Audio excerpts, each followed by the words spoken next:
Hello， 歡迎嚟到 Toy Story Channel 機械人研究所，我係 Vince。之前就同大家講咗 Postplus 嘅勇者王入邊嘅超龍神啦。咁講開勇者王啦，其實 Bandai 咧都出得幾齊嘅喎。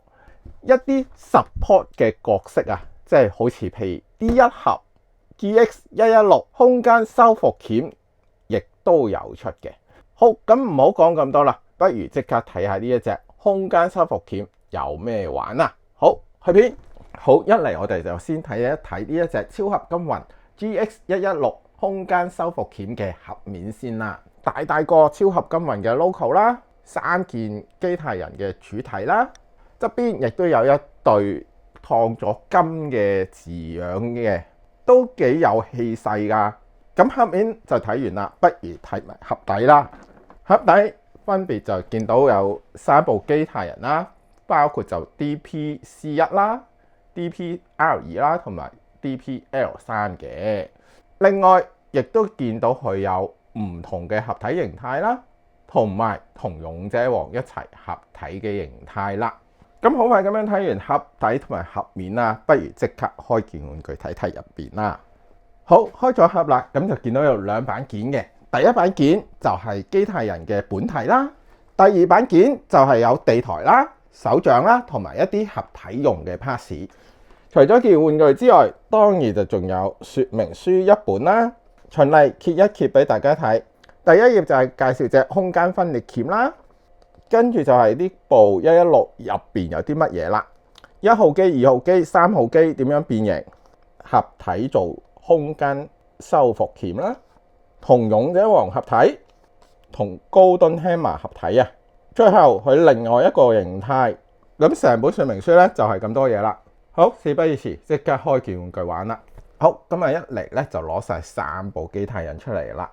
介紹翻先，企喺中間嘅咧就係 DP-C1 啦，而企喺熒幕嘅左邊嘅咧就係 DP-R2，D 邊啲位咧就係 DP-L3 啦。外形嚟講咧，除咗 C1 之外啦 ，R2 同 L3 咧都幾似樣嘅。而今次嘅合金成分咧，大部分都係集中咗喺 C1 度嘅。咁你攞起上手咧係非常之重手噶。而另外啲2隻咧就比較輕身啦。手型方面咧，除咗佢哋而家裝咗上新嘅拳頭手之外啦，每人咧都有一個攤開咗嘅手掌嘅。咁而家呢個大少少嘅咧就係 C1 嘅手掌啦。另外 R2 同 L3 嘅手掌咧，其實就係冇分別嘅，都係呢個細嘅手掌，都係攤開咗嘅。機械人嚟講咧，就係咁多 parts 噶啦。之前其他見到嗰啲咧，一係就係地台啦，一係咧就係合體用嘅 parts 嚟嘅。咁我哋而家順便就睇埋佢哋嘅造型先啦。C1 我自己嚟講咧就係最中意噶啦，因為咧第一佢重手，第二佢夠型仔啊。雖然咧佢就唔係嚟戰鬥用噶啦，但係好明顯咧佢係一個指揮官嚟噶。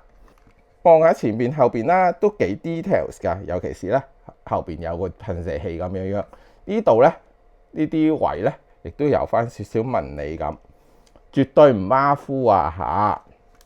試埋佢個可動啦，頭、左、右冇問題嘅，上下有少少啦。咁咧佢又可以打側添嘅，咁啊係可以做一啲唔明嘅動作啦，都幾過癮嘅個樣嚟講。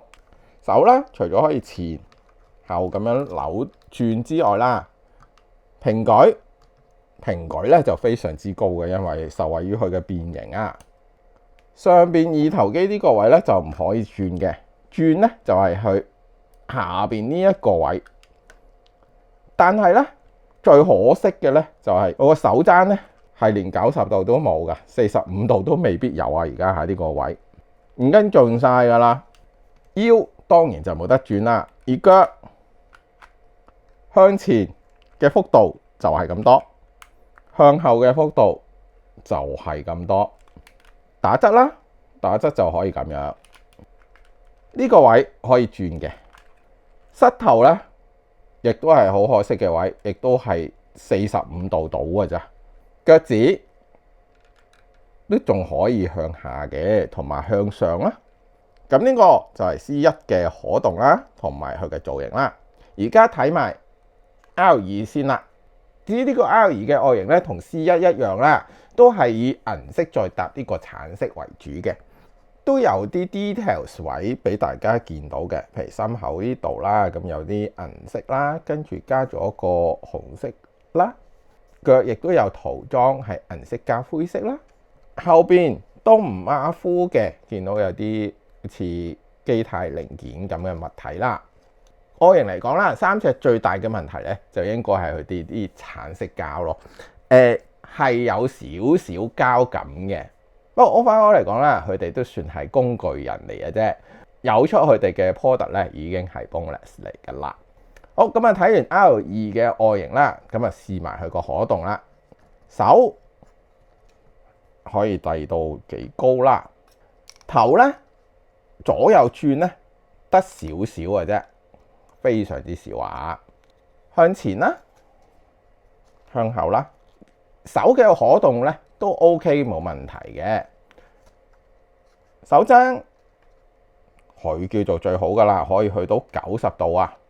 佢可以做到一啲咧，譬如咁樣翹手嘅動作。抑或是話，大家有冇覺得佢有少少日本武士嗰啲 feel 啊？即係咧戴住個草帽嗰啲咧。腳啦，向前向後冇問題啦，但係咧呢度咧就冇得轉㗎啦。膝頭45度多啲啲啦，腳踭有嘅，貼地都有少少嘅。我都唔知可唔可以算係轉腰啊？佢呢個位咧都可以轉嘅。好，咁就睇完R2 啦，我哋咧就睇埋 L3 啦，同樣都係參考有少少銀色啦，有啲金色啦，有啲紅色啦，配搭出嚟。咁睇完前邊，睇埋後邊，咁你大家望咗後邊咧，同 R2 咧係有唔同嘅。咁其實三隻個 design 咧都落咗少少心機嘅。咁睇完外形啦，睇埋佢個可動啦，左頭一樣都係少少嘅左右，真係好少。上下都可以少少，膊頭啦，打平平舉，跟住向前向後，跟住手踭呢個位啦，可以咬到都好高下㗎，成隻攝咗入去都得嘅。咁佢嘅手咧，比普通嘅機械人手有啲唔同啊。跟住腳啦 ，L3 隻腳咧係冇得向前嘅，但係咧就可以打橫。咁呢個冇得向前應該就係設定嚟嘅，因為咧記得喺動畫入邊咧，其實佢咧佢都係咁樣周圍係咁樣彈下彈下彈下啫，好少見到佢有啲咩喐動啊嚇，冇膝頭哥關節㗎嚇。腳板咧可以向下左右喐啦，少少嘅貼地啦。anyway 啦，咁總言之咧 ，L3 咧只係要嚟搞笑用嘅啫，都係喺度咁樣彈下彈下周圍彈嘅。好，咁好快咁樣睇完三部機啦，不如而家試下合體做呢個空間修復鉗啦。好，咁啊而家嚟個變形啦。首先我哋第一件事咧變咗 C1 先。C1 嘅變形，首先咧打直啲隻手。跟住向上褪一褪佢，咁褪咗之後咧，其實你隻手咧就可以掹出嚟噶啦。呢邊同樣都係咁樣做，膊頭呢個位由而家呢個位褪一褪，褪咗佢出嚟呢一個位度，之後將對手向上反，呢邊同樣都係向上反，跟住咧對腳咧呢個位向前。呢度都係，跟住就咁褪好隻腳，咁樣就已經係變咗個鉗身嘅啦。跟住到 R2 嘅變形啦。首先大家留意呢度膊頭呢度呢個灰色件呢度咧有個突出少少位嘅，你要將佢咁樣褪入去啊，跟住將隻手咁樣收納，即係隻手咧變到咁樣嘅位咧就啱啦。呢邊同樣都係咁樣做啦，跟住腳呢個位打平，將對腳向上，呢邊同樣都係向上，跟住咧你呢度咧成條坑喺度噶啦，咁你擺隻手喺度，最後褪一褪佢個頭，執一執翻啲位啦，咁其實應該係好 fit 嘅。咁呢個就係 R2嘅變形啦。做埋 L3啦。首先將隻腳打平，跟住咁樣打平，向上成隻收納喺呢一個位度。呢邊同樣都係咁做，收納好兩隻腳之後，對手啦，當然就係咁樣收埋佢啦。呢邊同樣都係，跟住頭先嗰個灰色件啦，一樣都係咁樣做嘅，都係懟到去最入。呢邊都係懟到咁樣，個頭縮落嚟，將對角向前，咁樣就係 L3嘅變形啦。咁樣咧就已經係變晒 C1、R2 同埋 L3嘅變形噶啦。咁要點樣合體做呢個空間分力鉗咧？我哋係需要兩件呢個咁樣嘅 parts 嘅，分別咧有坑呢個位咧就咁樣插喺呢度啦，跟住咁樣插喺呢度。呢邊同樣都係有坑嗰個位插喺呢度，跟住咁樣嘅。C1 呢個位咧唔記得咗轉啦，呢度應該要咧將個噴射咁樣，咁就合體完成咗呢個空間修復鉗噶啦。理論上咧，如果大家要配合勇者王去玩呢一個空間修復鉗咧，就一定要用地台嘅，因為咧勇者王咧真係冇可能可以就咁樣 hold 實呢一嚿咁嘅嘢噶，因為實在太長，實在太高啦。另外啦，呢個位係可以咁樣打開啦，或者中間呢個位咁樣打開嘅，咁樣做一個大鉗都得㗎嚇。咁除咗呢個形態之外啦，佢仲有一個直立形態嘅。而家即刻變埋個直立形態。好，而家要變個直立形態啦。首先咧就將佢哋掹翻出嚟啦。亦都分翻呢個軸出嚟啦。好，咁分翻開三件之後咧，我哋咧就可以將呢隻手呢兩個位向上咁樣，佢係啱啱好攝咗個頭入去呢個位度嘅。當大家攝咗個頭之後咧，跟住將對手打直咁樣。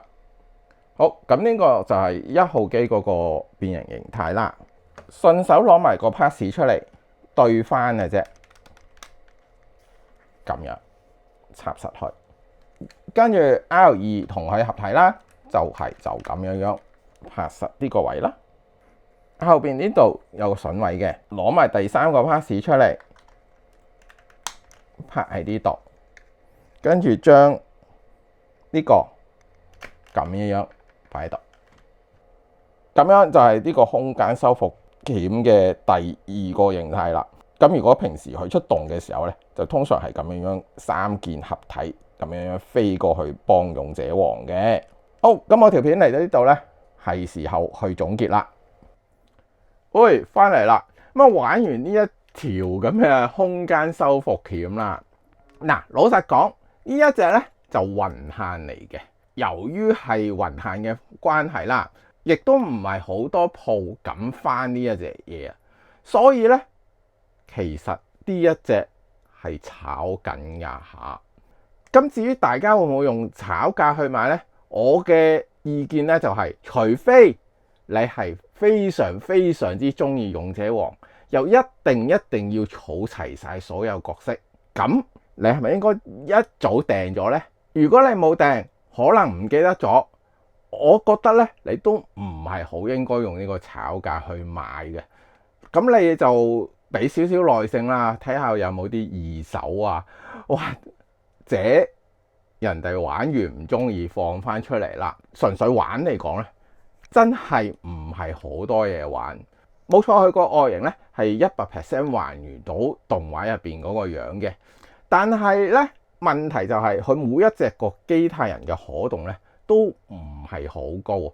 即係如果大家玩玩具係中意玩可動嘅話咧，呢隻真係可以叫做冇嘢玩咯。加上佢又冇聲效，又冇發光件啊，咁所以咧我真係唔係好 suggest 大家用呢個炒價去買嘅。如果你俾個分佢啦，我只會俾到佢6.5分嘅啫。咁我條片咧嚟到呢度咧都七七八八噶啦。如果中意嘅話咧，記得 like 啦、share 啦、subscribe 啦，同埋撳埋下邊個鐘仔，亦都可以留言同我傾下偈。好，咁今次時間差唔多啦，下次再見，拜拜。